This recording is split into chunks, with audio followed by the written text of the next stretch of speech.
Hey guys, back again. It's Carla, or Changing 56, and this is going to be part 2 of the tag video, Tell Me Your Story. I think I'm on question number 8. It says, how many weight loss methods and or programs did you try before you were led to surgery? Oh my goodness. I've tried everything. We have to go, a really long way back. I guess to basically when I was born. I was premature, 6 weeks premature when I was born. So I was tiny. And in the 50s, they still used incubators, and I stayed in the hospital for 6 weeks. And my parents, when I came home, they were very concerned. I was tiny. I was fragile. The doctors at that point said, make her eat, make her eat, make her eat. So they pushed me to make me eat.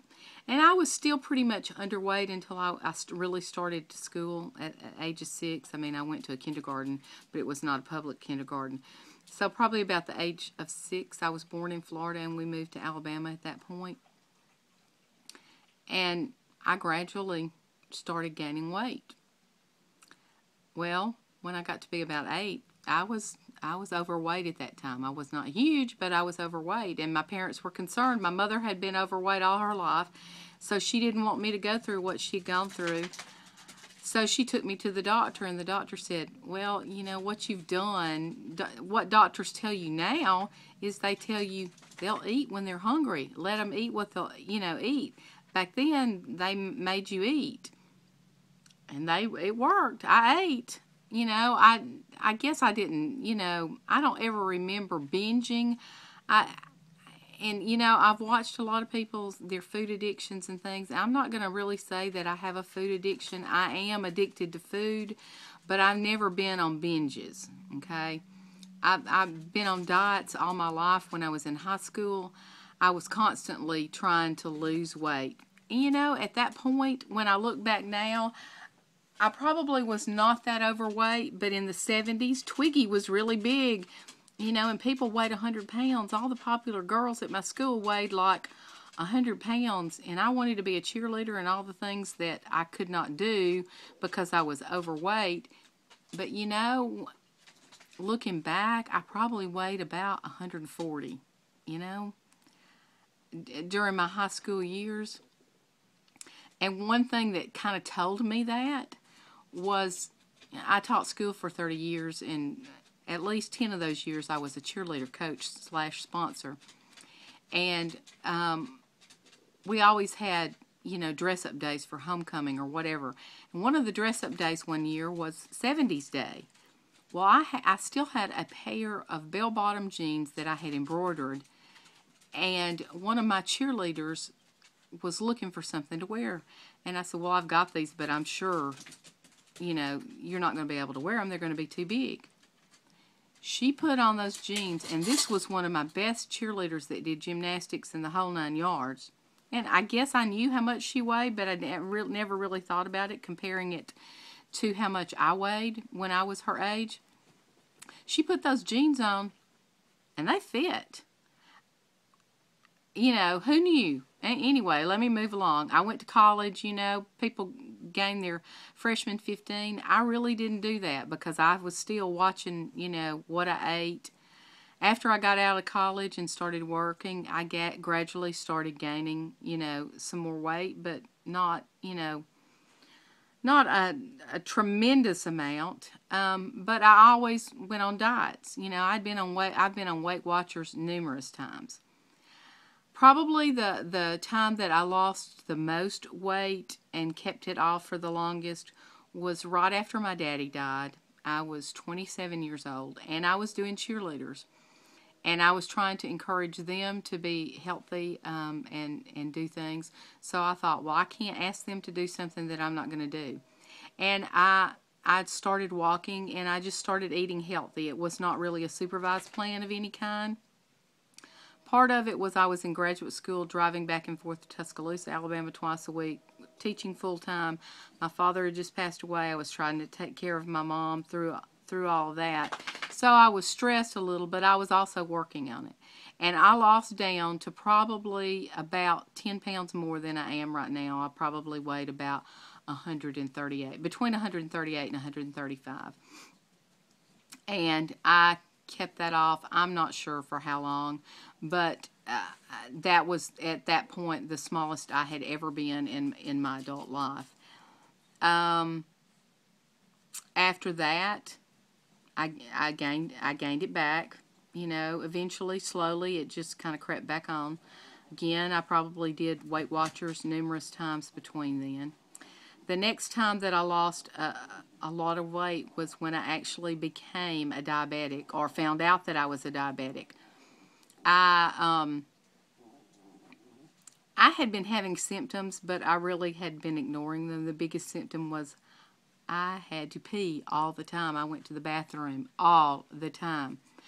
But I had a student that was doing a research paper for an English class. I taught learning disabilities, which I don't know.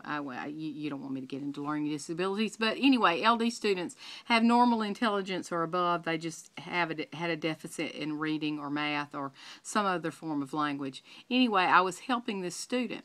And he had a sister that was a type 1 diabetic, and he wanted to learn about what she was going through. So I helped him do his research paper on diabetes. Well, that was the decider. I knew once I read all the information that I was diabetic.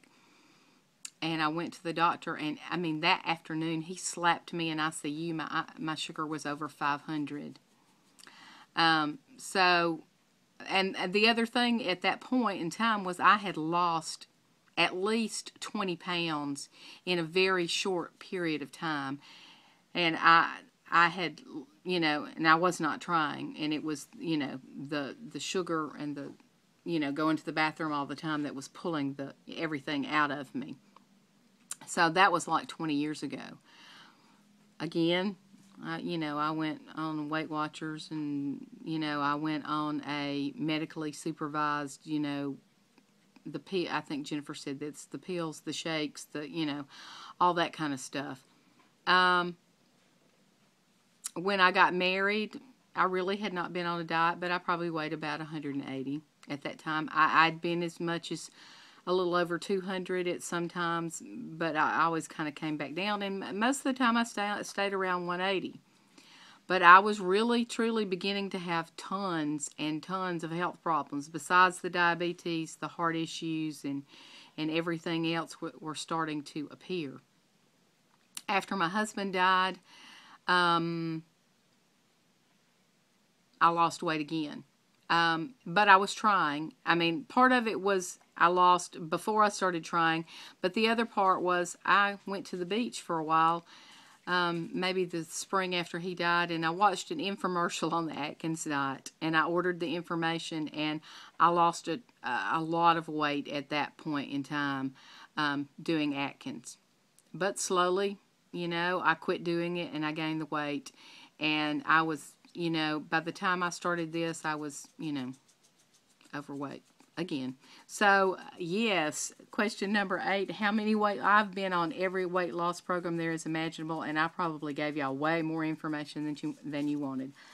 All right, question number 9. If you had tried any alternative methods, what was the highest amount of weight you lost, and how long did you keep it off? I don't know. Probably the most I ever lost was probably 40 pounds, and I gained it all back and more. Question number 10. If you were subject to regain after you lost from the weight loss program, what is the most weight you regained after trying this method and program? I regained it all, plus more. Number 11, did you do any research on your surgeon, hospital, clinic before choosing him? Yes, I did. I went online and I did research. Mainly, I trusted my primary care physician. He's been my primary care physician for a very long time, and we were friends. He sang in my wedding, so I trust his opinion, and he sent me to a Christian doctor that he believed in Birmingham was the best. It's not the same surgeon my cousin used in Birmingham. I researched him also, but I did research on the hospital, how many surgeries my surgeon had done, and that type of thing. So yes, I did research on the hospital and my surgeon. Number 12, did your hospital, clinic, or surgeon provide you with any materials, guidebook to help you through the entire process of the first 18 months of your journey? Yes, I got a notebook that was that thick that I had to read before I went back for any of my appointments. I went to the introductory information session. Then after that, I set up an appointment to meet with the surgeon and the bariatric coordinator. At that time, once I decided I wanted to have surgery, and before I started my 6 months with my primary care physician, that's when they gave me the huge notebook for me to read. And so yes, and that it didn't cover 18 months, but it covered everything before surgery, pre-surgery, during surgery, you know, what was going to happen during surgery and post-surgery, and, you know, for months, you know, after surgery.